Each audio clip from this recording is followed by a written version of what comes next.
Slovakia Chronicles, a podcast of information, news and much more of our beloved Slovakia.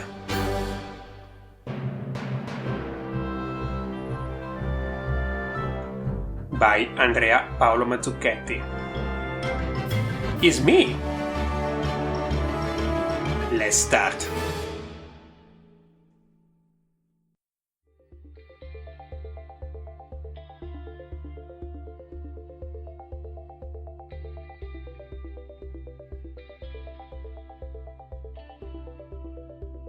Hello everyone!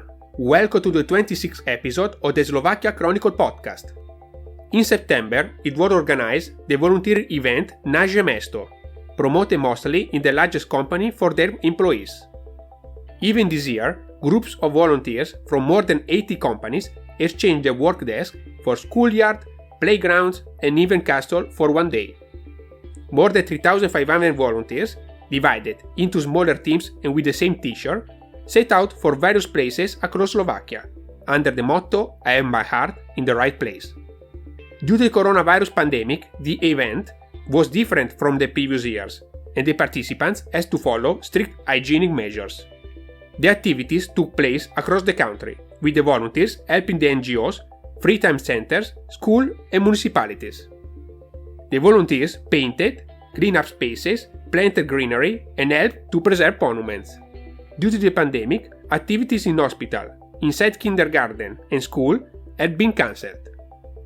Many volunteers also helped clean up the environment, like the Little Danube, removing illegal waste dumps. Other activities focused on preserving memorials and castles across the country. Many foreigners participate to this initiative, showing to all the community how we are willing to contribute to improve our common environment. In fact, according to the website NGO Explorer, in Slovakia there are 159 active NGOs of middle size. They are investing their energies especially in providing advocacy and information in the health sector or in saving lives. Thankfully, there are also NGOs that are helping foreigners to be integrated in the Slovak community. One of the most famous in Slovakia is Mareena, and today I'm proposing you an interview with one of their representatives, Michaela Pobudova. So take something to drink, relax and enjoy our conversation.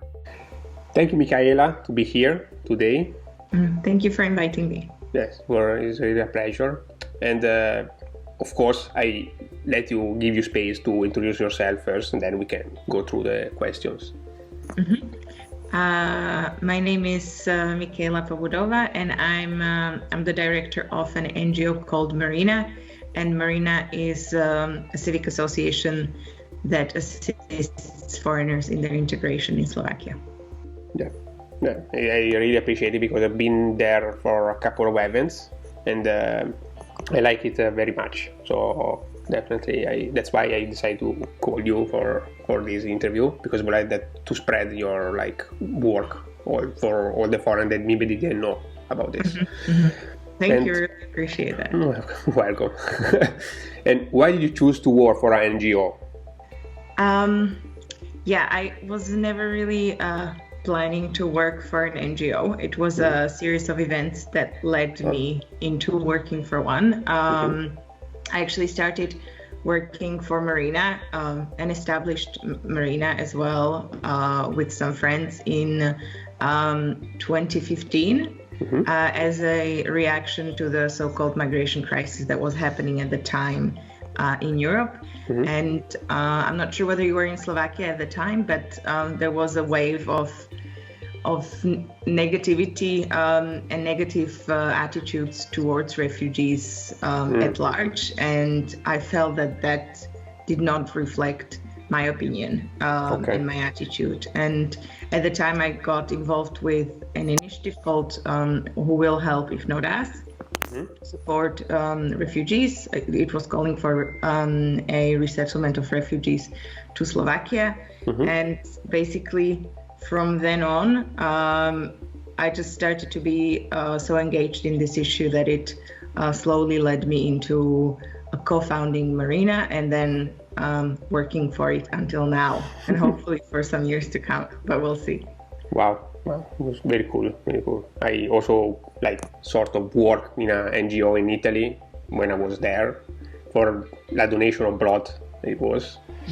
So yeah, I know that it's not easy because anyhow it's convincing people, and then of course there are not that big money around it, so it's not like a company, but it's very difficult. So really, this is why I really appreciate your work. That's why I know. And what Mareena offer? So Mareena started out with services that were mostly offered only to refugees, but then it sort of spread to offer services to general migrants and foreigners as well.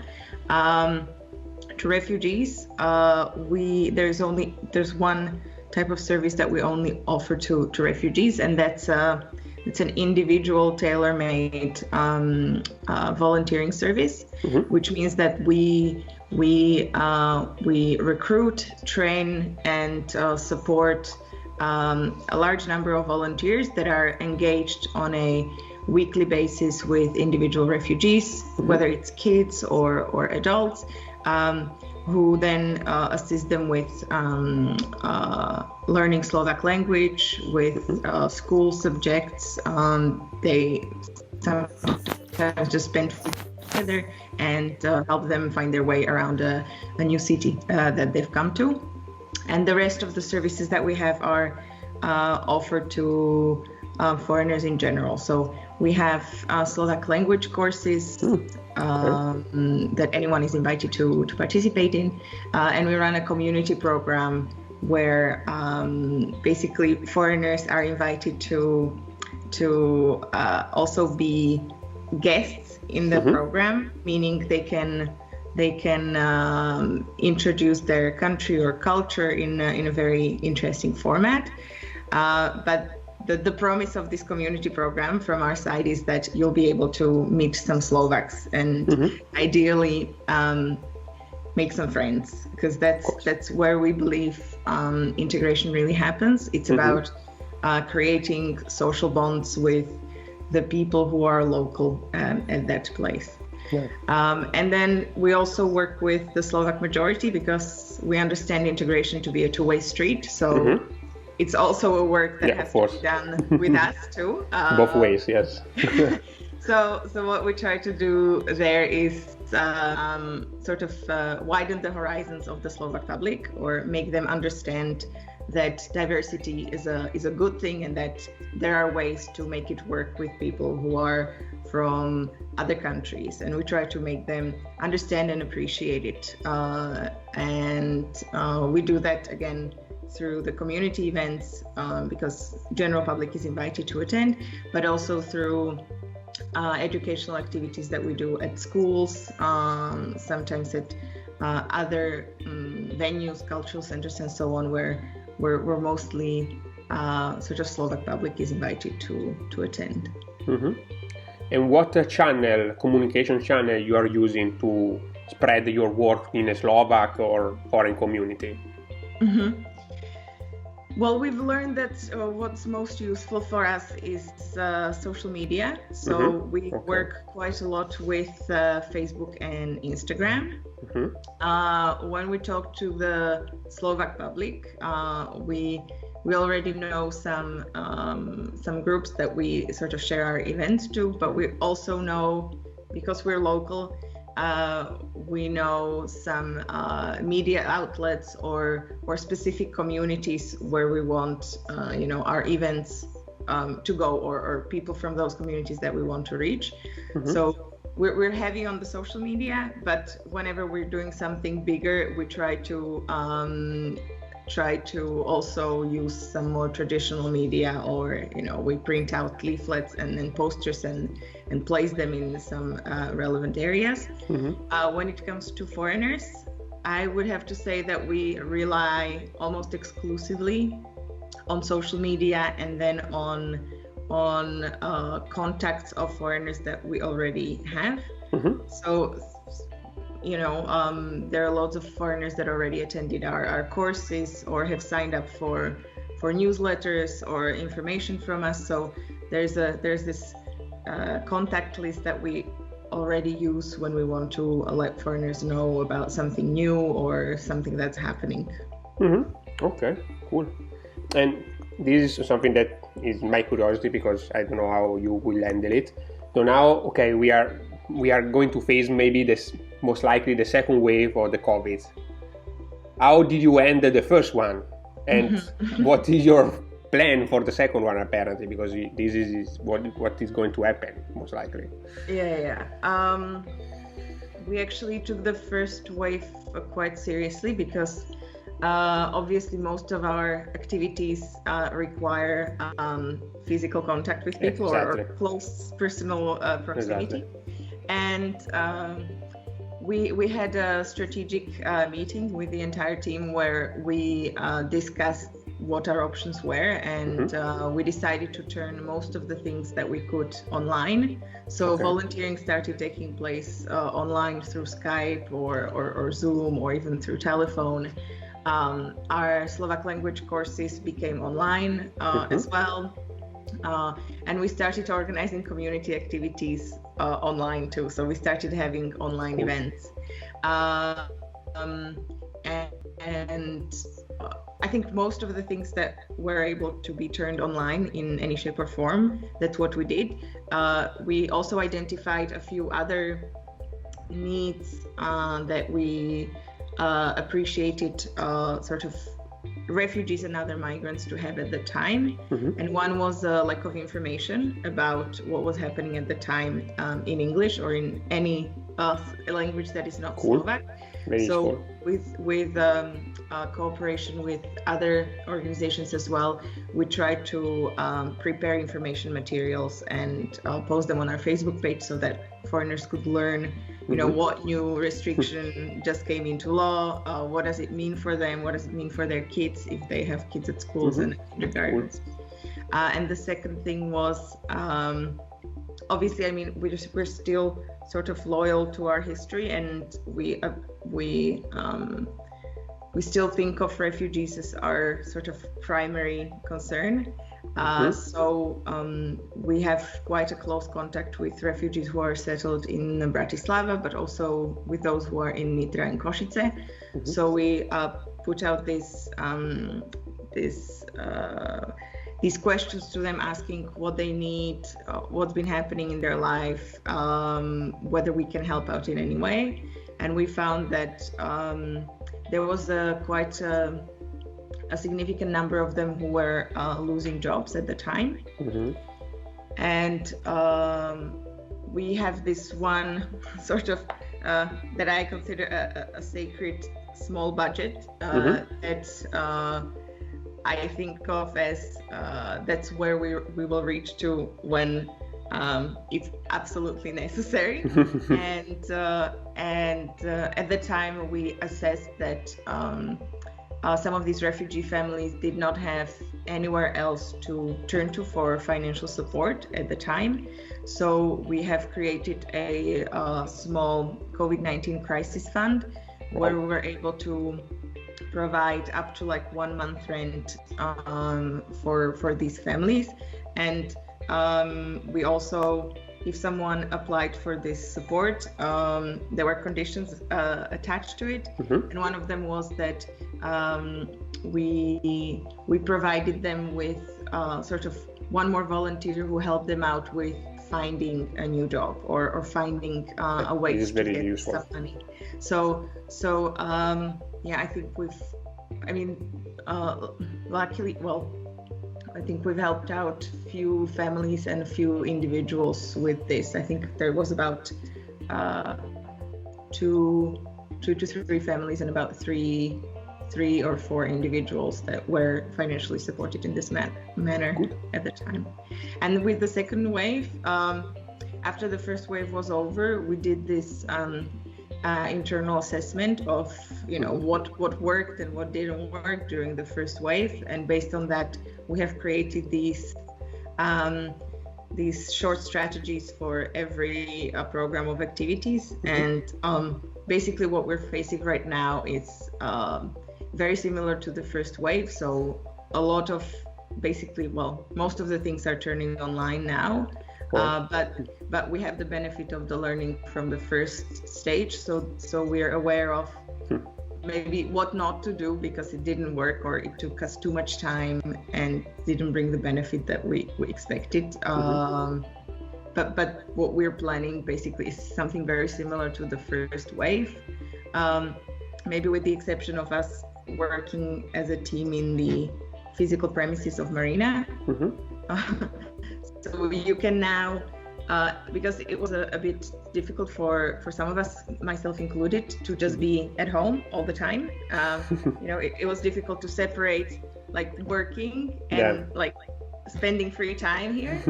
So it was really messing me up, and we have decided that we have this schedule for the office. So there's a maximum of 3 people that can meet there at the time to sort of contain any risk in case one is infected. But you have 2 or 3 days per week when you can go to the office to work from there. So that's at least to me that's something. Yeah. And what is the actual situation of foreigners in Slovakia, and what are the minorities that are more affected, like by being excluded by the community? Whenever I get asked this question, the first thing I say is that it really depends on who you are talking about, because because the foreigners who are resident in Slovakia are an extreme diverse group of people, and it's not only about where they're coming from, but what situation brought them here, what's their level of sort of economic mobility, where they work, and so on. So it really depends. You have very, very difficult cases and situations, and then you have actually foreigners who are dealing with it quite well. They haven't lost jobs. They're still quite. They're doing well even given the current situation. Maybe what was difficult and what we found when we were doing the sort of checking the needs at the time when the first wave started was that they felt underinformed about what was happening, because it took even the government agencies and others some time before they translated sort of up-to-date information into English. And you often find that when you even have an English version of any site, then it's a very short one. Like you don't get the complete information. I'm sure just the essential one. Yeah. So this like being underinformed about what was happening was a big thing. The second was sort of insecurity, fear and confusion about their resident status. I'm not sure whether that was your case or maybe some of your colleagues who were foreign, but the foreign police started working in very limited hours, and they encouraged you to send a post mail, and it was very confusing for many people what was happening. And obviously foreign police is quite notorious about not being able to give you information when you call up about your case and so on. And there were many people whose resident status was going to expire within that period of the first wave, and were really worried about what they can do about exiting country, staying in the country, or re-entering and those things. And obviously there were what we found was that migrants were at a higher risk of losing a job during COVID, because obviously when an employer thinks about who to keep and who to fire, they think that they want to let the locals have the jobs, and then migrants are the ones sort of more expendable for them. And this was especially the case, maybe less so in a sort of qualified position, but in less qualified, this would be a very common thing that would happen. But this is sort of what everyone was maybe feeling to a certain extent. when it comes to the most excluded minorities of foreigners, what I find, I had to think about this a little bit, but obviously because we have sort of a more intense contact with refugees, I find that sort of your economic status is does determine to a certain extent your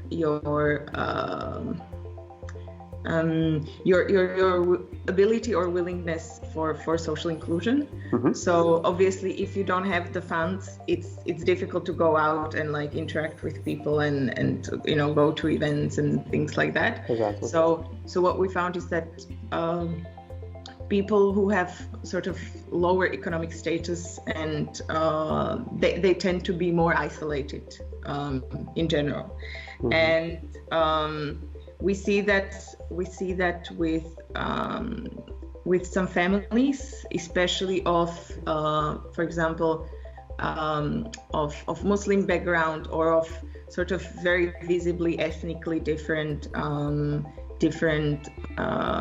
background, and obviously I'm sure you've felt it as well, or you have noticed that Slovakia isn't the most open country, and any sort of visible difference that foreigners might have, that sort of is on this radar of like what who are they, what are they doing here, and so on. Actually, yes, it's the same feeling that I had because I'm coming from Italy and we are quite now is improving, but we are quite diverse, and I'm coming from Milan, so Milan is very metropolitan city, so you can see all possible country difference in one spot. So yes, for me coming here was like it was a surprise to see, for example, people from Africa, for example, being here, and that for me was like the normality, in Italy, like to see like on the street, and here it was like wow.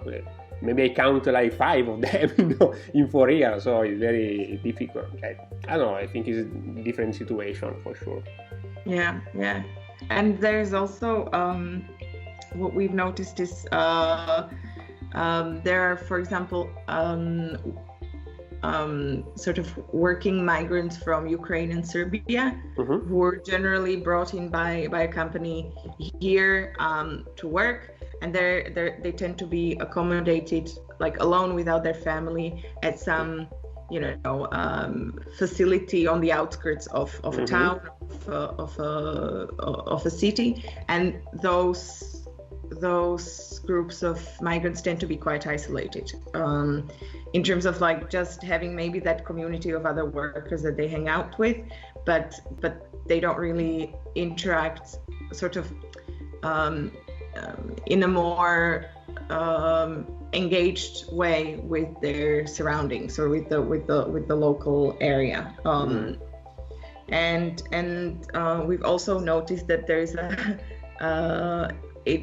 but this is anecdotal, so I can't give you any statistics on it, that migrants who are here of older age, they tend to be a little more isolated unless they are in a very close-knit community or in a family home with other members of the family. Because with older migrants, especially if they have only recently relocated to Slovakia, they tend to not be able to speak the local language, and it's much more difficult for them to sort of like learn it and get in like new ways of being. So I would also put this like special note on sort of older migrants that come here. Yeah, I agree with you. Yes. Also the linguist barrier is very like traumatic for example for people coming from my like sort of language, for example from Italian, from Spanish, because it's completely different from the Slavic languages. So you really need to put a lot of effort to learn it and have a strong motivation. If not, if you can speak in English, you will continue to speak in English. And this is something, okay, maybe it's working at work because maybe everybody's speaking at work because you are in a multinational environment. But outside, when you need something and for example, you have to go to hospital or really also in the shop, then you feel this difference, and for sure can help you to have at least a bit of background and language, learn a bit of Slovak. So definitely yes. And how people can contribute and help you in your cause, in Mareena cause? Mm-hmm. Well, we'll always be happy to have more people coming to our events or helping us organize them even. So if our listeners are from any country around the world and would like to help us organize we have a travel cinema or a cooking club or a language cafe, then we'll be very happy if they participate. We also started to have volunteering opportunities for foreigners. So if you'd like to just help out with not as being a main guest, but just support the organization, then we'll very happily take you on. Although I must say now during COVID, that's a little bit of a less available option. I think we'll start this next year. We will also be happy if you help us share the word about Mareena. So, if you share our events or comment on them, we'll be happy for that as well. And then, of course, we have most of our funding from some grants from foundations. We have a recent grant from the European Commission, but it tends to be sort of for a short period of time. So we are constantly fundraising. So if you can support us financially or can maybe help us find where we could get some more funding, then we would very much appreciate that as well. Perfect. Yes, definitely yes. If I can help, for example, spreading your cause or also help you in direct way, I will gladly do it. So for sure we can keep in touch for this.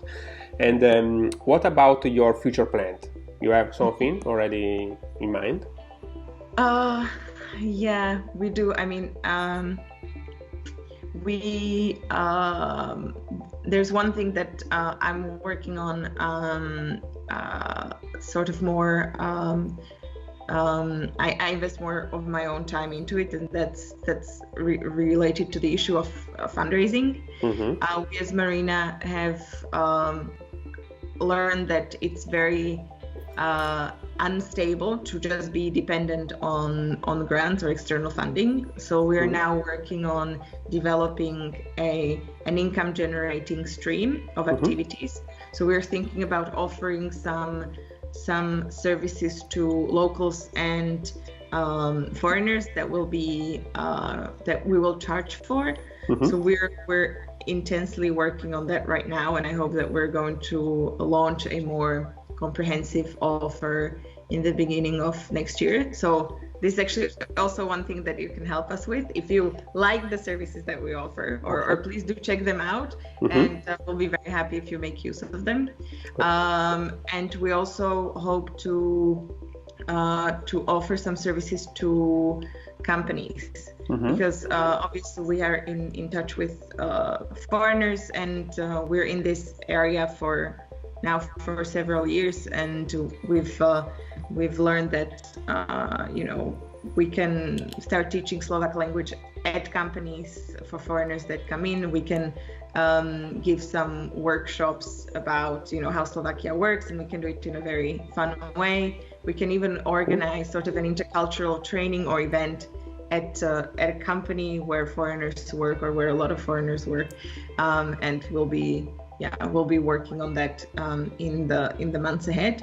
Other than that, we have this process of, or we try to have this process of sort of regular improvement and expansion of our activities within each of the programs. So all of our activities are currently undergoing new planning for the year ahead.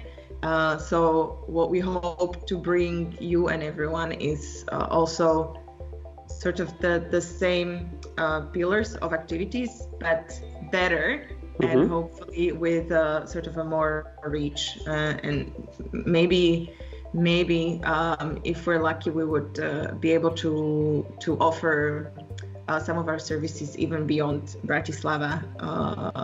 And yeah. So keep your fingers crossed for us. Yeah, exactly. I hope that everything is going well, and I don't know, even this situation will be better, so you can even do it not just online, but even more because I love also your events. So you want that you organize it. So definitely, I would like to participate again, and hopefully in the future it will be possible. So thank you very much, Michaela. So I think that it was very useful, and we can keep in touch so we can collaborate even more, because definitely this is something that is good to share. So definitely I will support you in this. Thank you very much. We really appreciate it, and also good luck with the Slovakia Chronicles. Yeah, I think the podcast is great, and I also think, because this is something that we've identified in our work, is that there is not that much engagement from foreigners yet in Slovakia, so what you're doing is quite unique, and I applaud you for that, and really do keep it up. It's a great stuff. Thank you. I will. I'm trying. So that's. I'm trying to give some, I don't know, the specter of all Slovakia, and also give more information as possible. So it's something that I'm trying. But thank you for your support. Thank you very much, Michaela. You're welcome. Thank you. Perfect. Sì? Esatti 30 minuti, I think count. Esatti 30 minuti, perfect. So really, thank you very much for your time, and we'll keep in touch. So it will be released on this Saturday. So I will, and then also we'll tag you, and like Mareena, we'll tag Mareena. So definitely you will see a lot of tagging for all the community that I have here in my list.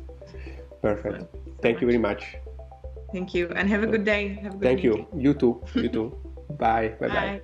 You can find the link of the Mareena website in the description of this episode, and share it with all your friends to support the cause of this fantastic NGO. In fact, they are helping all of us in creating a better environment where people of different cultures and backgrounds can live together in perfect harmony.